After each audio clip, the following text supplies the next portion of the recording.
sport has the power to change the world. Sean Fitzpatrick, Morne Duplessis Cafu, Roger Federer, Gary Player, Nadia Comaneci, Edwin Moses, Tanny Gray-Thompson, Monica Seles. And so the list of luminaries continues. These iconic sporting names all synonymous with the Laureus Sport for Good Foundation.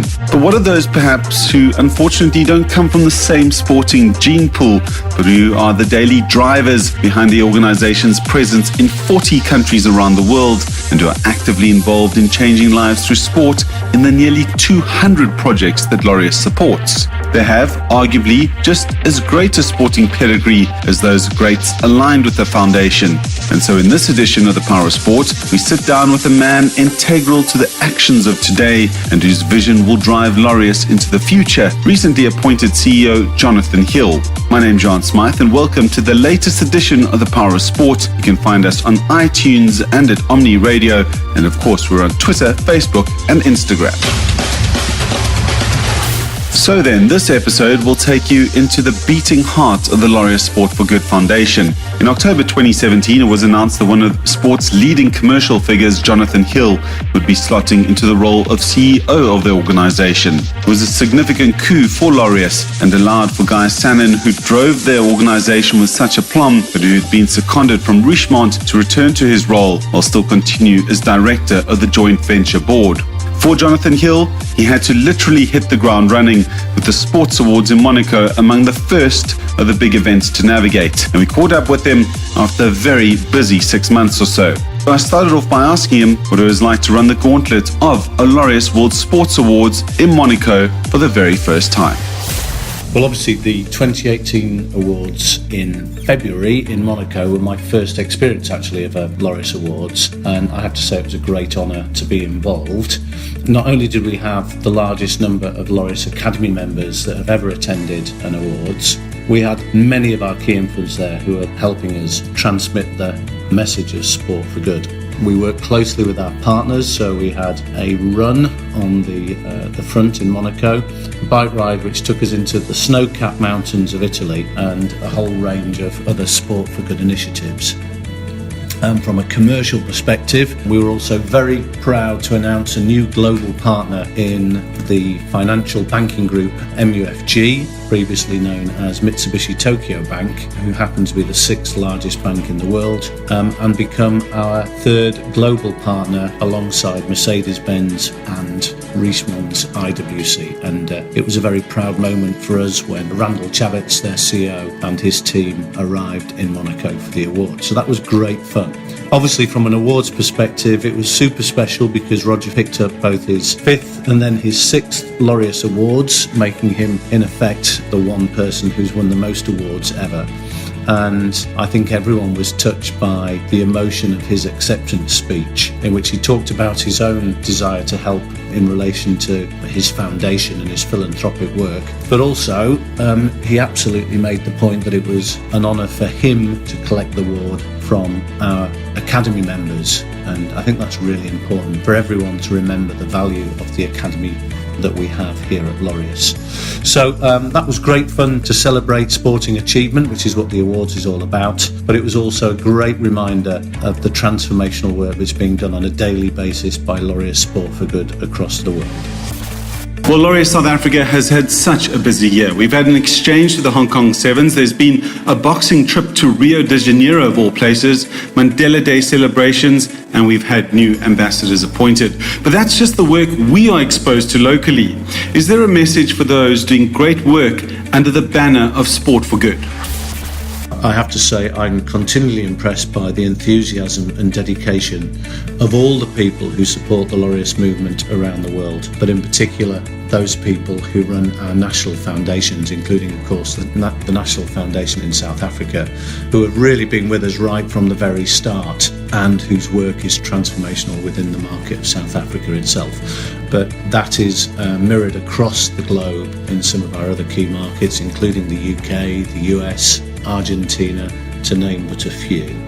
Also, of course, I love the fact that our Academy members and our ambassadors, very, very special people within the history of the world of sport, give of their time for no compensation, if you like, because they genuinely want to put something back into a sporting world that has been so good for them. And we should never forget their contribution, because it's a constant reminder of everything that's good about sport. On a personal basis, I've been lucky enough to go to a number of Laureus programmes, but I think in my first 9 months or so, the most memorable was my trip to Tel Aviv and then to Jerusalem, where I met some quite inspirational girls from both the Jewish and the Palestinian side of the organisation who played basketball together in what was basically the only place in Jerusalem where girls from both sides of the religious divide, if you like, were allowed to come together.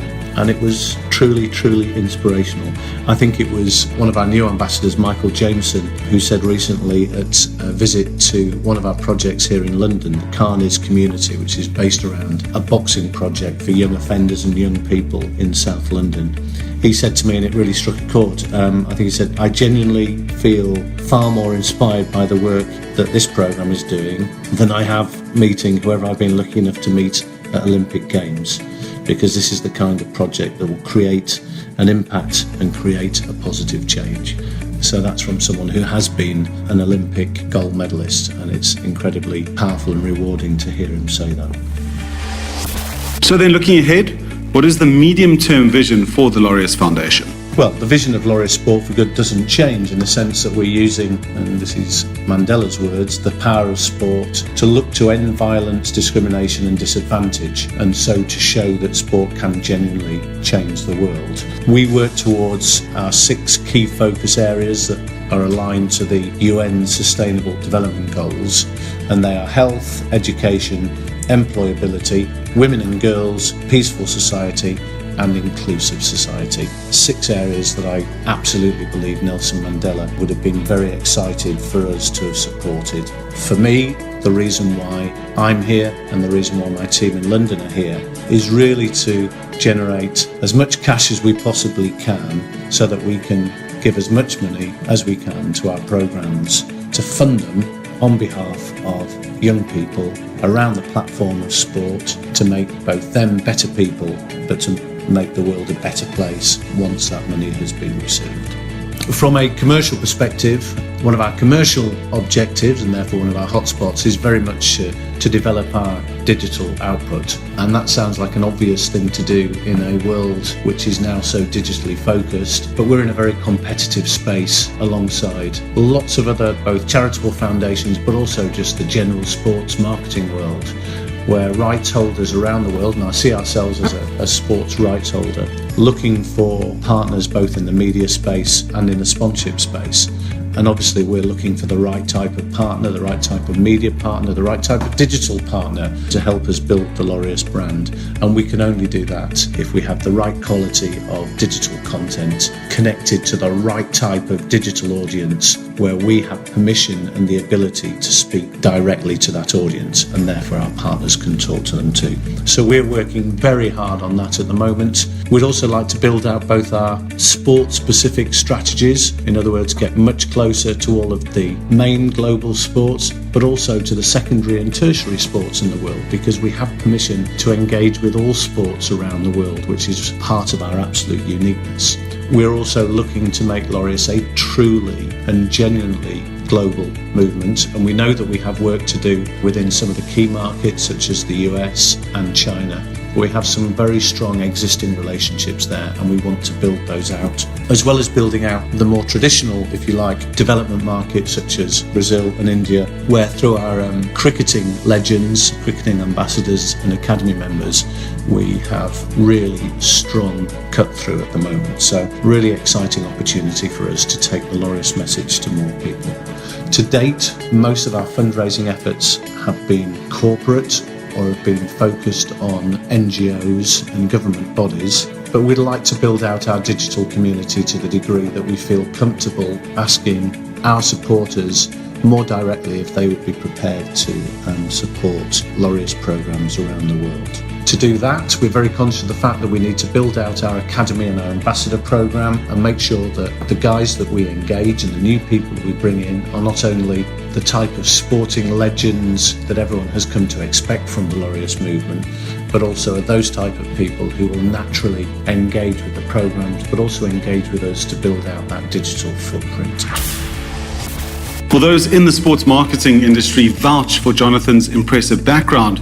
But as for the rest of us, this is apparently what we need to know about him.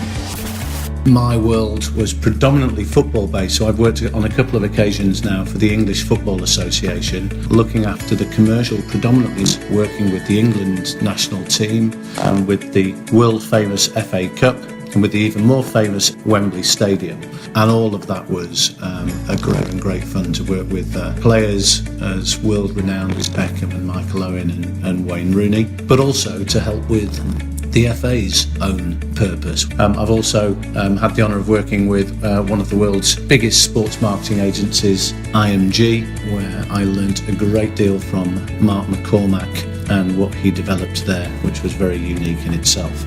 I guess, hopefully, that I'm a pretty straightforward and honest person who is genuinely excited by the opportunity to build the Laureus movement.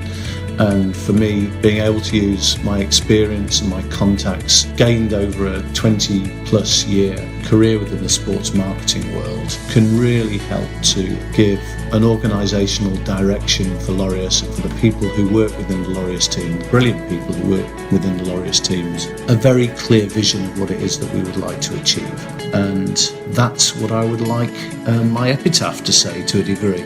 On a personal basis, perhaps of the moment is one little nugget of information which has been very much in the news recently, in that when I was at the FA the first time I was there, I worked on Euro 96 and I was given a list of 10 slogans that we could use for the tournament, and I was lucky enough to be able to choose from the list of 10, and I chose one, and that slogan was "Football Comes Home," and that has obviously become something of a refrain, not just for English football but also for world football. And I hope one day that maybe football still will come home to England, but I live in hope as much as in expectation. And finally, does our CEO have a guilty sporting pleasure? You know, we all do. I would say I can articulate that in just 2 words, and those 2 words are, so help me God, Leeds United. Thank you very much indeed. Well, that's it then from the CEO's desk, Jonathan Hill. I trust that you enjoyed hearing from the man himself, and no doubt we'll be hearing more in the months to come. Here's hoping that Leeds United find some semblance of their former glory days. I'm sure Ambassador Lucas Khadebe would agree wholeheartedly. South Africa has been abuzz with the centenary of the late President Nelson Mandela. Of course, I couldn't let Jonathan go without a hat tip to Madiba. Well, obviously, being our founding patron, Nelson Mandela is, for me at least, the driving force and motivation for much of what we do around the world. And his original words from the 2000 awards in Monaco resonate not just with me, but actually with the whole of the world's sporting community, and certainly the world's sports marketing community, who have often used those brilliant and very concise and very powerful words to explain why it is that we do what we do. And so we're very much looking forward to celebrating his life and his centenary. We have a summit in Los Angeles in the USA, which is looking at everything we've done today, but also the future of the sport for development sector. And we'll have people like Chris Paul, Alison Felix, our own Academy Chairman, Sean Fitzpatrick, and your own Brian Habana there to give an insight into the transformational power of sport in their own lives and careers. In the next Parasport podcast, I'll be sharing the excitement and some of the heartwarming stories behind Laureus South Africa's projects who gathered recently for Mandela Day at Emirates Stadium in celebration of what the great man gave to us. Thank you very much for downloading this episode. Please remember to subscribe to the series and share it with all of your friends, as we have some very exciting stories to bring you in the coming weeks. From myself, Sean Smythe, and all of us at the Parasport, cheers for now.